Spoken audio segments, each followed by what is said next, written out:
Good morning and welcome to the vlog. At the end of the last vlog I left you at Birstall, and that is where I still am. The plan for today is to continue heading north up the Soar through Cossington, Mount Sorrel and then hopefully to Barrow Deep Lock, which is as its name implies. A not so deep lock to start the day off though, just round the corner from the mooring. I gallantly let Alan lead the way again, just in case the river throws up any surprises. You're possibly wondering how my new anchor is doing. Well, it's sitting with me in the engine room, ready for action.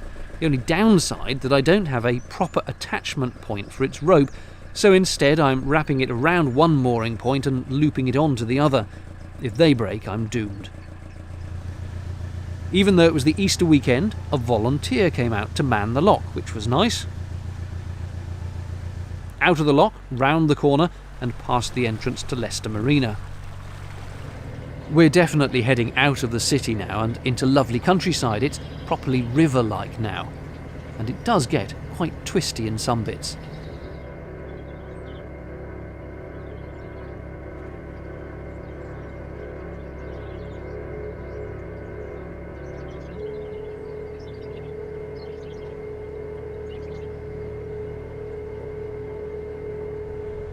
There's nothing I like more on a relaxing canal journey than a red danger sign. The trouble with a lot of weirs is they're next to locks, so you're pulling up in the danger zone. But this lock had another major hazard. I have never seen so much geese poo on the lock landing in all my days. As if the danger weren't dangerous enough, now we have hidden weirs to contend with, crouching in the bushes waiting to leap out at you. Or in this case, to just calmly offload some water to the side with no apparent effect whatsoever. Just past here is a boatyard. It's quite a well-known one. MGM boats. They exhibit at Crick and have been award winners too.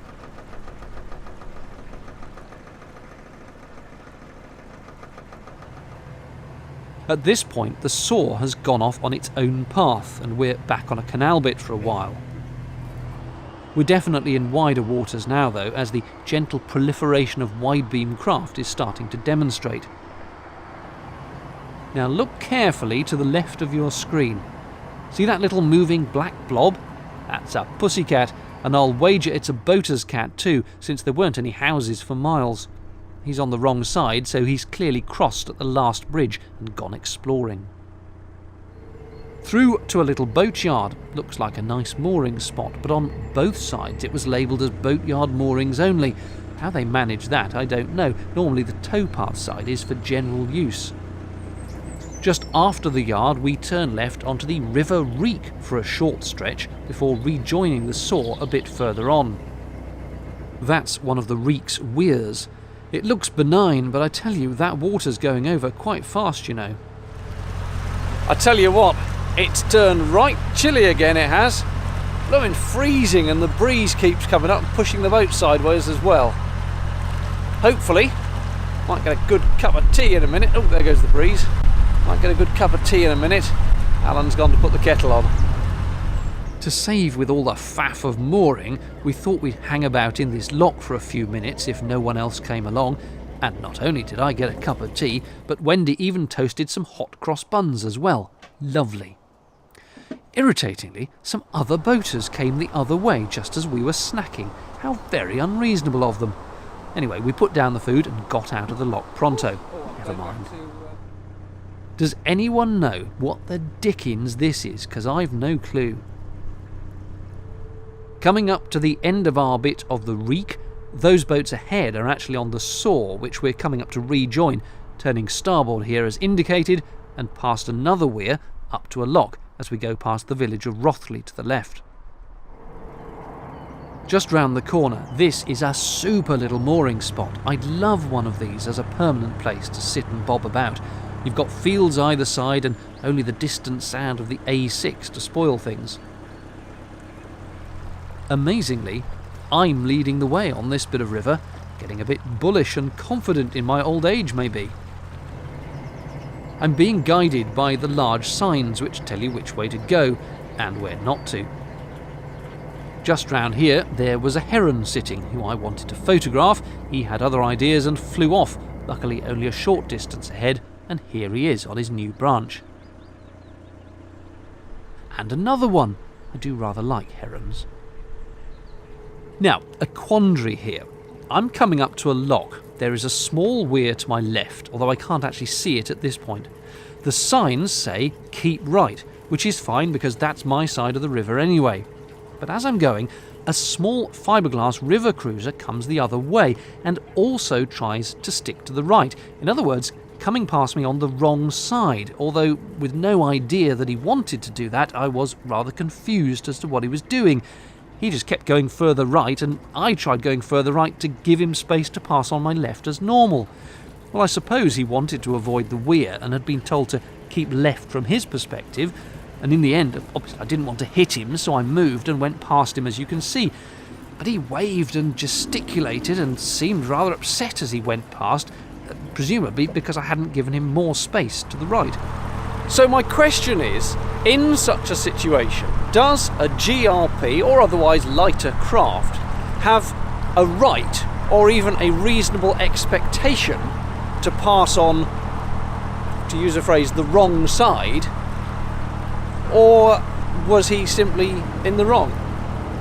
I was a bit shaken up by that, but we went through the lock and past this rather turbulent bit of frothing waters from not one but two weir overflows. Then past another boatyard. This is Sileby Mill, and, badly filmed, sorry, the first ducklings I've seen so far this year, plus another nesting swan looking a bit chilly on the breeze.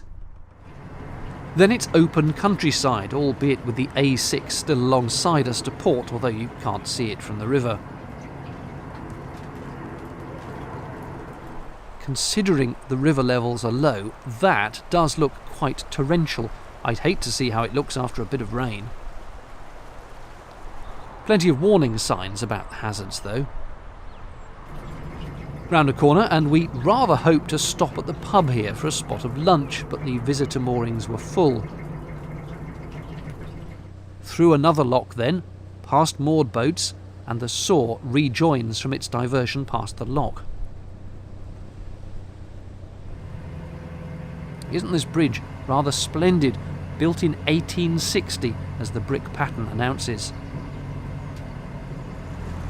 We're heading up towards Barrow-upon-Soar now, some more twisty bits before we come past a substantial marina and caravan park at Meadow Farm. Plenty more wide-beam craft who certainly have the space they need here. On the opposite bank, loads of horses happily grazing, and even a donkey. You don't see so many of those for some reason, but I do have a soft spot for donkeys. Isn't this sweet? A bit of mutual grooming. Barrow itself has a lot of rather nice houses backing onto the river, with rather nice back gardens and probably a price tag to match. But some of the garden fixtures and fittings are a tad out of the ordinary. Don't speed past this mooring, I think, lest they shoot you. It's all rather delightful.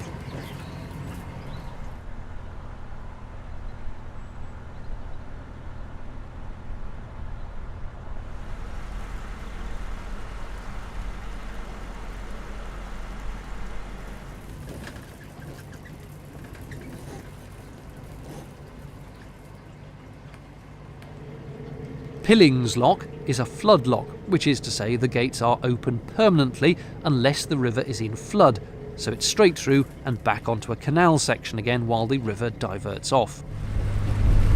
I tell you something, this wind has right picked up, and it's being a right pest, blowing the boat sideways at every opportunity.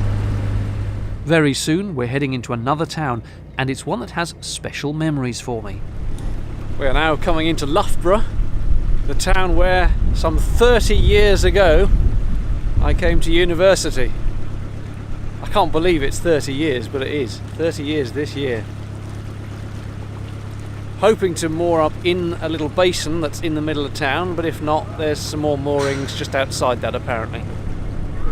Round a very tricky 90-degree bend with the wind blowing against us, and rather than in the basin, we ended up on the canal side, but safe and secure.